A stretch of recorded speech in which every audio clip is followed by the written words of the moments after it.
Hey students, how are you doing? Writing 100 class. I hope you guys are doing well. I just wanted to say that I'm thinking of you guys. I hope everybody's doing well and keeping safe.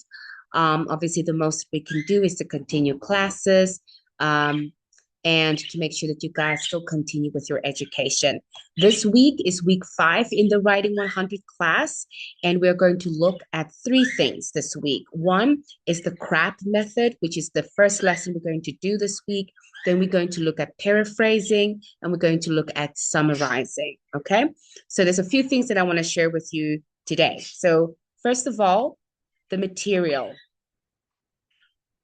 For this CRAAP method, in your course reader, Writing 100 course reader, you need to go to pages 120, if I'm not mistaken, and it's called Evaluating Sources Using the CRAAP Method. So we're doing this lesson from here, okay?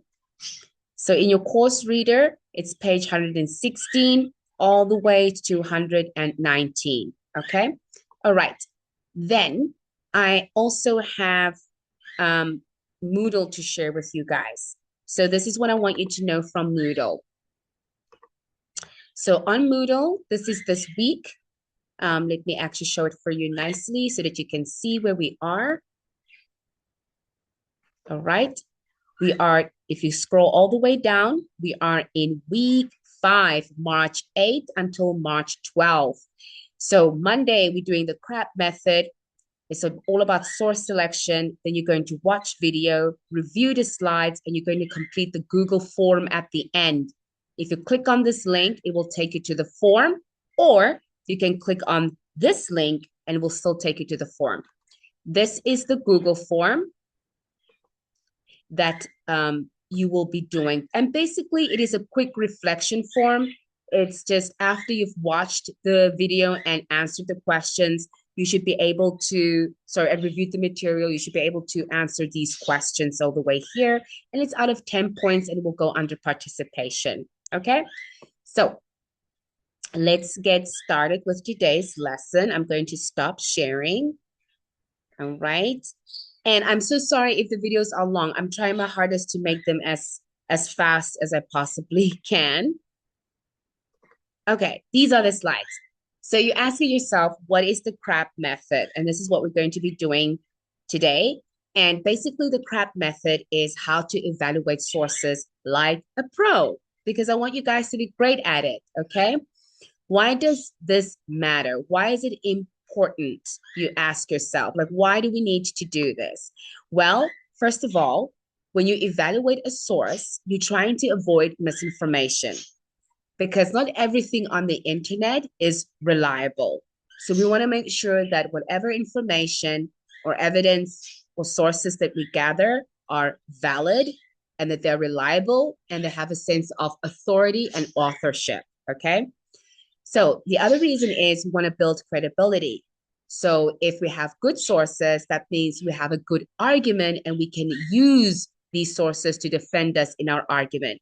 And we know that our sources are trustworthy, right? We want to meet an academic standard. When we do academic writing, we need to know that our information is peer reviewed. So it needs to have a sense of authoritative or from a sense of recently or currency. If it doesn't have currency, you cannot use it and it makes your writing weak. All right. And of course, to earn better grades. Us as lecturers, we spot weak sources, especially quality sources. We give you good grade. That means you've read and that means you have done research. If you're using weak sources, we mean that you have not done your research and you just not invested in your work. So we can see that. Okay. So you ask yourself, what does CRAAP stand for?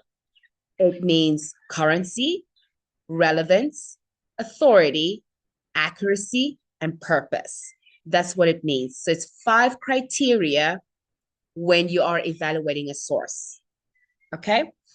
I know you must be wondering, what is she talking about? For example, I can ask you guys, this is your topic. Your topic is AI, and I want you to go online and get me a source. Okay. A source to talk about AI. When you get the source, before you give it to me, you need to put it through the CRAAP method. 5 criteria to test your source credibility, 5 of them. You want to look at the currency, the relevance, the authority, the accuracy, and purpose. Okay. What does that mean? When we talk about currency, we want to see how up to date is the source.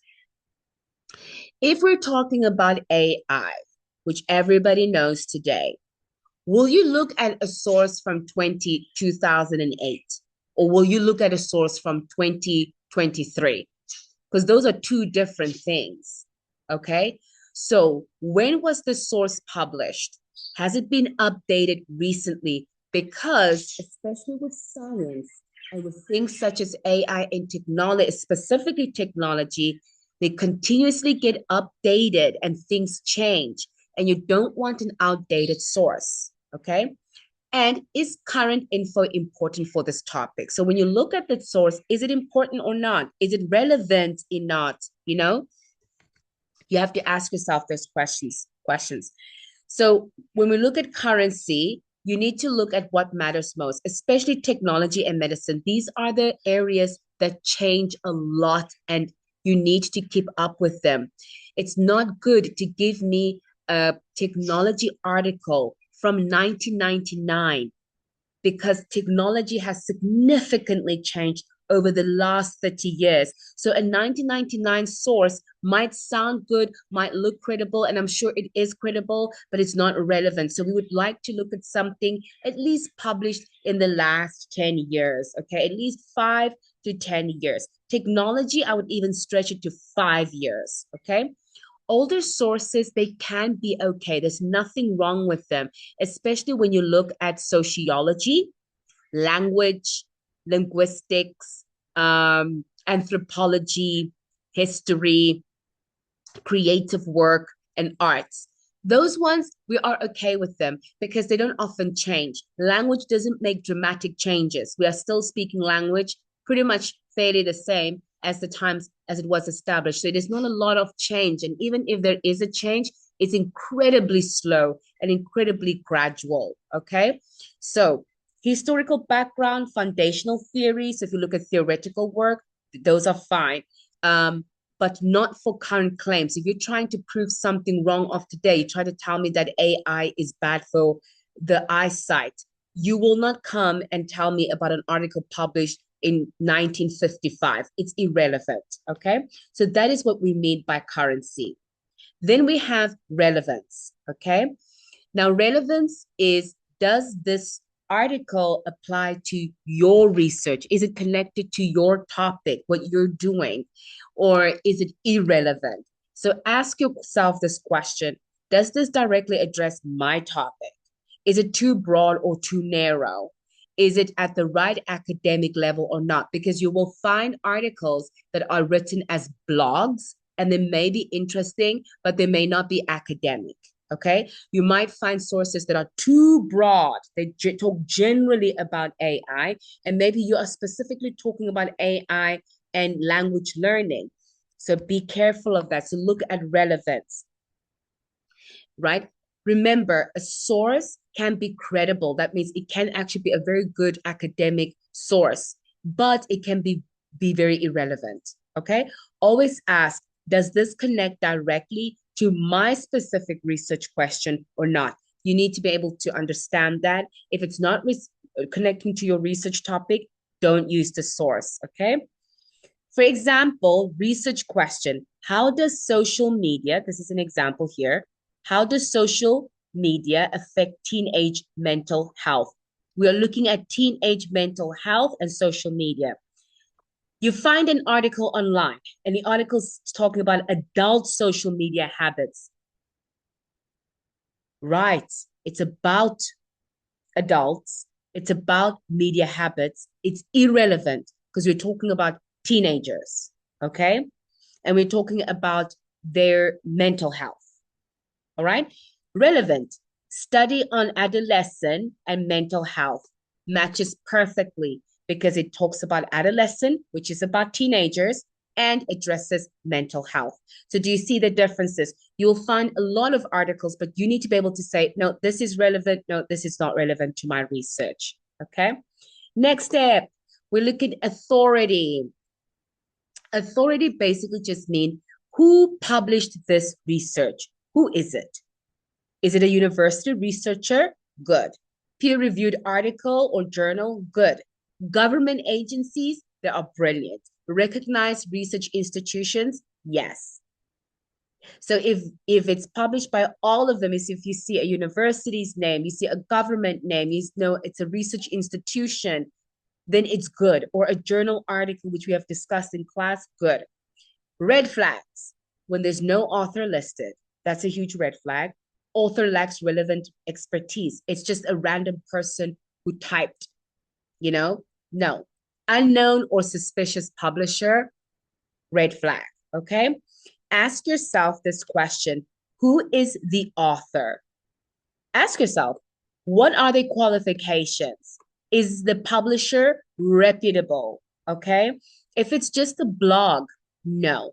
The same thing with Wikipedia. And I know we all love Wikipedia, but the Wikipedia is an example of a red flag because anybody and everybody can write and upload on Wikipedia, and it can be changed and adapted at any given time. So we know that that is not a credible and it doesn't have authority. Okay. Next one, accuracy. Okay, is the information reliable and evidence-based? Accuracy means basically, was it researched? Does it have data? Does it have statistics? Is it evidence-based? That's what we're talking about. Does it list its sources? That's the first thing. We want to look at the reference and citation. Does it list its sources? Can you track the evidence back? Methodology.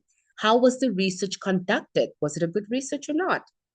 Data clearing presented. Are they claims backed by statistics, charts, or clear evidence and facts? Okay. There is one golden rule we have towards accuracy. If a source makes a strong claim without evidence, it's not academic. It is somebody's opinion. Always ask, can I verify this information somewhere else? Can I take the list of sources and search it on and it will pop up and similar information will come up?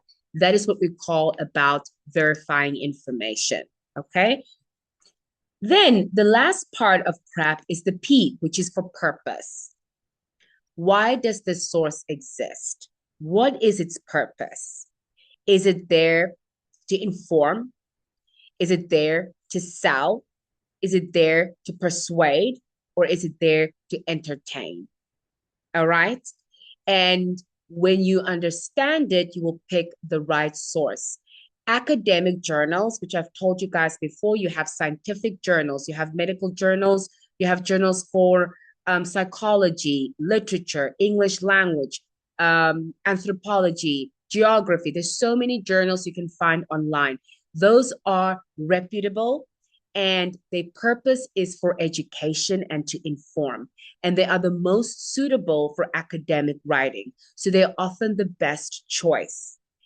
If you look at company websites, you can use them, but I would say use them with caution, especially companies that are selling some product.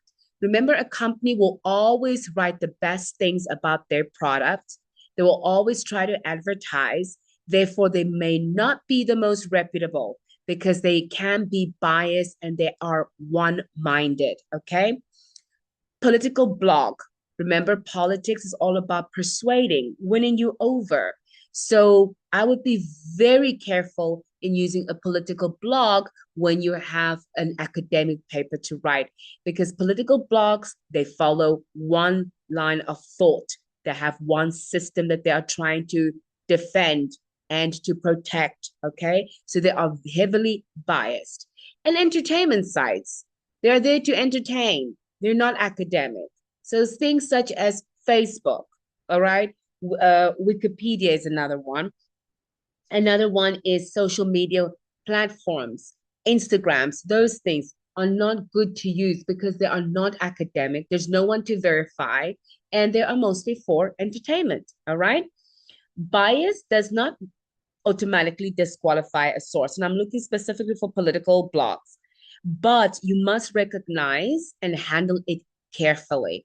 So sometimes when you maybe do have a topic that requires you to go into, a company, or requires you to talk about a particular political view or theory, you can use them, but use them with caution, because they are not telling the whole truth. They're only looking at one idea, one opinion, and that's what we call being biased. Okay. So a quick test about the CRAAP method, a quick test together. We can look at it. All right. Use this before including any sources in your essay. Before you include any sources, use this. One, is the information recent enough for my topic? That's important. Okay. What was the last date it was published? Does it directly support my research, or is it too broad, or it's talking about something in a similar idea but in a different way, like the controlling idea is about something totally different? Is the author qualified and credible? Does this come from a journal, or does it come from an entertainment blog? Is the information accurate and well supported by evidence? So when you look at it, can you find actual data and statistics? Okay. And the last one, what is the purpose of it? Was it written to inform, to educate? Was it written to sell a product? Was it written to entertain? That is so important. If a source fails two or more criteria, remove it. Let me repeat it again. If a source fails two or more criteria, remove it. Okay? Because that means that source, it's not going to go very far with you. You're going to waste your time. If it cannot even fulfill 4 out of the 5, then we are not entertaining it, and we are dropping that source. Okay. Let's look at a work example. So we have a source here. It's a blog post about online learning trends. Okay, it's a blog. So already the word blog, yeah, we don't do blogs, okay, about online learning. Right. So it was published in 2023. So we know that it's quite recent. So in that way, it's a pass. It's good. All right. It was published in the last 5 years. Relevance. It's not academic because it gives a general overview. So it's about online learning trends. Okay, there's so much online learning trends. What are we talking about? Is the trends about what? What online learning? Are we talking about social connection when people online learn? Are we talking about mental health? It's too broad, okay? So it's quite weak. Authority. It's got no credentials. There's no author written here. It just says source a blog post. Okay. There's no credentials listed. So it's a fail. Accuracy, probably in a blog that don't really do citation. If you read a blog, you will find not many people put citation. It's a fail. And the purpose, it's opinion based, right? Blogs are always about opinion. It's the same like vlogs. It's not peer reviewed, it's not academic. So then it's a fail. So the conclusion for this would be this source is not suitable for a research essay. It fails 3 out of the 5 criteria. Just so you know. Okay. All right. Then this is the last thing. This is something I would have wanted you guys to discuss in class, and perhaps we can discuss it on the online session for tomorrow. The source is a 2019 Facebook post by an anonymous user claiming that social media has been proven to cause depression in all teenagers. Okay, so let's look at the currency. Is this recent enough? Does the publication data matter? Think about technology. Remember about technology. The author, it says anonymous author. Can an anonymous person be trusted? No. Okay. Accuracy. What does proven and all teenagers tell you about the reliability? You can never use words that are ambiguous and conspicuous. All teenagers? No. Okay. It cannot. And proven how? What did you do? Did you do a case study of a university? Did you take data from a particular city? Did you take data for a whole country? How did you prove it? Would you use this source for an essay or not? I would say it's a not because we don't have an author. It's too broad. It doesn't tell us about its methodology. That's what I would say. We can discuss this further on the online class tomorrow. Okay. I'm going to stop sharing this screen now. So that is your PowerPoint slides. So I'm going to go back to Moodle. Okay. So now once you've watched your PowerPoint slides, you're going to go to Moodle, right? So we've just done this. You will watch the video. You will review the slides where exactly the same as in on the video, and then you're going to answer your Google form. So if you click, it will take you to the Google form over here. Very easy. It's literally, you are multiple choice and true and false. So the first one is match each CRAAP letter to its correct definition. Write the matching letter in your answer. So there you have the definition and you choose which one is the correct definition. Okay. Then read each statement carefully. Oops.